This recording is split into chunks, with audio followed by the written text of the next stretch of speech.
लग्न झाल्यानंतर finances common करायचं तर सुरुवातीला सगळ्यात पहिलं काय केलंच पाहिजे असं काय आहे का? की तुमचं सॅलरी अकाउंट वेगळं वेगळं असणार आहे, पण एक जॉईंट अकाउंट उघडा. ओके. दोघांना 1-1 लाख पगार आहे.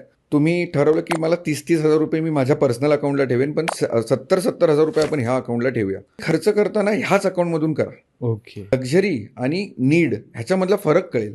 करेक्ट. डिस्काउंट होता म्हणून शॉपिंग केली, तुम्ही एकमेकांना आन्सरेबल झालात ना, अनवॉन्टेड खर्च टाळता, खरंच येतात. हे झालं तुमच्या सॅलरी इन्कमचं. अशी पण बरीच लोक आहेत की जी सेल्फ एम्प्लॉईड आहेत, त्यांनी हे कसं मॅनेज करायला पाहिजे.